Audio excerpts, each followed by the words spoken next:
नमस्कार सुधी भक्तबिंद आमार धर्मकथा चैनेले आपनादेर सकलके जानाई स्वागत। एखन चलछे श्रावण मास। सोमवारेर पूजोय अवश्यई जप करुन शिवेर एई मंत्र, केटे जाबे बाधा विपत्ति। सोमवार शिवेर पूजोर समय किछु मंत्र जपेर नियम रयेछे। एई मंत्रगुली जप करले बाधा विपत्ति केटे जेते पारे, पाशापाशि नानान दुरारोग्य व्याधिओ सेरे जाय। কোন কোন মন্ত্রের কথা বলা হচ্ছে সেটা আমরা এই ভিডিওটির মাধ্যমে জেনে নেব এবং তার সাথেও আমরা জানব যে শিবের প্রিয় ধুতুরো ফুল কিভাবে আমাদের জীবনের অর্থাভাব রোগ দূর করবে।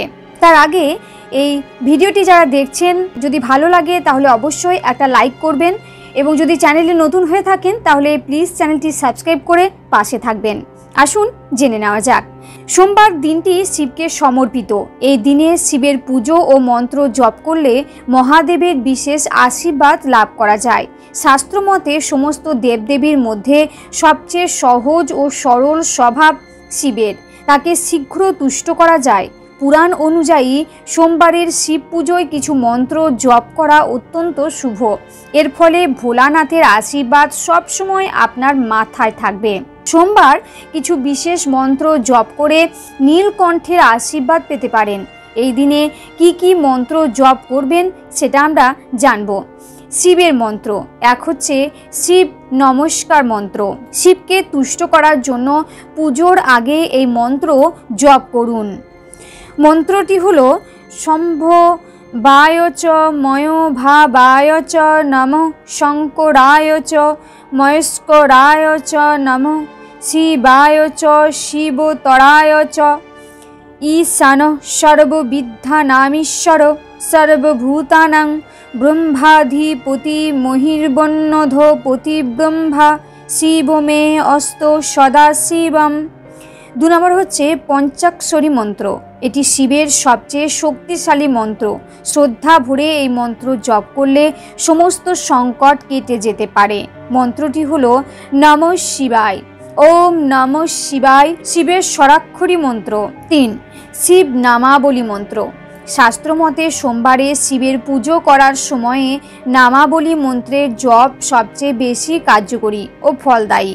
শিবের নামাবলী মন্ত্রটি হলো শ্রী শিবায় নমঃ, শ্রী শঙ্করায় নমঃ, শ্রী মহেশ্বরায় নমঃ, শ্রী সাং বসুদাশিবায় নমঃ, শ্রী রুদ্রায় নমঃ, ওম পার্বতী পতয়ে নমঃ, ওম নমো নীলকণ্ঠায় নমঃ। 4 মহামৃত্যুঞ্জয় মন্ত্র। হিন্দু ধর্মের এই মন্ত্রের বিশেষ মাহাত্ম্য স্বীকৃত। নিয়মিত এই মন্ত্রটি জপ করলে সমস্ত রোগ দোষ ও সংকট সমাপ্ত হয়। মন্ত্রটি হলো ওম ত্র্যম্বকম যজামহে সুগন্ধিং পুষ্টিবর্ধনম, উর্বারুকমিব বর্ধনাৎ, মৃত্যুর্মুক্ষীয়মামৃতাৎ। 5 শিব গায়ত্রী মন্ত্র। গায়ত্রী মন্ত্র জপ করলে পিতৃদোষ, কালসর্পদোষ, রাহু কেতু ও শনির দশা থেকে মুক্তি পেতে পারেন। শিব গায়ত্রী মন্ত্র হলো ওম তৎপুরুষায় বিদ্মহে মহাদেবায় ধীমহি তন্ন রুদ্র প্রচোদয়াৎ। 6 লঘু মহামৃত্যুঞ্জয় মন্ত্র। মহামৃত্যুঞ্জয় মন্ত্র জপ করা কঠিন, কারণ এই সময় বিভিন্ন নিয়ম মেনে চলতে হয়। তাই যাদের পক্ষে মহামৃত্যুঞ্জয় মন্ত্র জপ করা সহজ হবে না তারা লঘু মহামৃত্যুঞ্জয় মন্ত্র জপ করতে পারেন। এর প্রভাবে অসাধ্য রোগ দূর হবে। এই মন্ত্রটি হলো ওম হং জুং স। এবার আমরা জানব শিবের প্রিয় ধুতুরা দূর করবে অর্থাভাব এবং রোগ। শাস্ত্র জানাচ্ছে এর উপায় পুরাণে শিব পুজোর নিয়ম ও সামগ্রীর উল্লেখ রয়েছে। মহাদেবের আরাধনায় এমনই একটি সামগ্রী হলো ধুতুরো ফুল ও ফল। মহাশিবরাত্রিতে এর টোটকা করলে শম্ভুর আশীর্বাদ পাবেন। শিব পুজোয় অপরিহার্য সামগ্রীর মধ্যে অন্যতম হলো ধুতুরো। যেমন বেলপাতা ছাড়া শিব পুজো অসম্পূর্ণ, তেমনি ধুতুরো ফল ও ফুল অর্পণ করলে শিবের বিশেষ আশীর্বাদ লাভ করা যায়। শিব পুজোয় ধুতুরোর বিশেষ মাহাত্ম্য রয়েছে। এই ফলটি বিষাক্ত হলেও শিব পুজোর অপরিহার্য এবং এর ধর্মীয় ধারণা অনুযায়ী এটি অত্যন্ত শুভ। শাস্ত্রমতে ধুতুরো শিবের প্রিয় ফল। মহাশিবরাত্রি তিথিতে ধুতুরোর কিছু উপায় করলে শিবের আশীর্বাদ লাভ করতে পারবেন। মহাশিবরাত্রি তিথিতে ধুতুরোর কিছু উপায় করলে শিবের আশীর্বাদ লাভ করতে পারবেন। এর ফলে পরিবারের সুখ সমৃদ্ধি ও উন্নতির আগমন ঘটবে। মহাশিবরাত্রিতে ধুতুরোর কোন টোটকায় সুফল পাবেন সেটা আমরা জানব। আর্থিক সমস্যা থেকে দূর করার উপায়। ধুতুরোর শিকড় আর্থিক সমস্যা দূর করতে পারে। মহাশিবরাত্রি বা সোমবার ধুতুরোর শিকড় কবজিতে বেঁধে নিলে একাধিক সমস্যার সমাধান করতে পারবেন। আবার মনেও কোনো কারণে ভীতি থাকলে বা অশ্লেষা নক্ষত্রে ধুতুরোর শিকড় বাড়িতে এনে রাখুন। এর প্রভাবে ভয় দূর হবে। রোগ মুক্তির উপায়। কোনো অসাধ্য রোগে গ্রস্ত হলে বা গৃহ কলহে জোরবার থাকলে ধুতুরোর উপায় করতে পারেন। এর জন্য ধুতুরা গাছের শিকড়ের ভস্য একটি কালো কাপড়ে বেঁধে দক্ষিণ দিকে রেখে দিন। এর ফলে রোগ মুক্তি ঘটবে। পাশাপাশি গৃহ কলহ থেকেও মুক্তি পাবেন। বাড়িতে ধুতুরোর গাছ লাগালে কি হয়? অনেকে বাড়িতে ধুতুরোর গাছ লাগান না। শাস্ত্রমতে বাড়িতে ধুতুরোর গাছ লাগানো অত্যন্ত শুভ।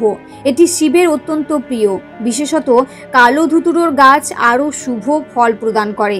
শাস্ত্রমতে কালো ধুতুরো সমস্ত নেতিবাচক শক্তি নষ্ট করে দেয়। শিবকে ধুতুরো নিবেদন করার পর তা নিয়ে কি করবেন? শিব পুজোর সময়ে মহাদেবকে যে ধুতুরো অর্পণ করা হয় তা কোনো পবিত্র নদীতে ভাসিয়ে দিন, অথবা এই ধুতুরো নিয়ে নিজের লকারেও রেখে দিতে পারেন। আবার বাড়ির প্রবেশদ্বারেও ধুতুরো টাঙিয়ে রাখতে পারেন। একটি ধুতুরো শুকিয়ে গেলে এটি জলে প্রবাহিত করে দিন। এই উপায়ে পরিবারের নেতিবাচক শক্তির প্রভাব দূর হবে, যার ফলে পরিবারের সদস্যরা উন্নতি করতে পারবেন। বাড়িতে কোথায় লাগাবেন ধুতুরো গাছ? শাস্ত্রমতে তুলসীর সঙ্গে ধুতুরো গাছ লাগাতে নেই। শিবকে তুলসী নিবেদন করা হয় না, তাই তুলসী গাছের সঙ্গে ধুতুরো গাছ লাগাবেন না।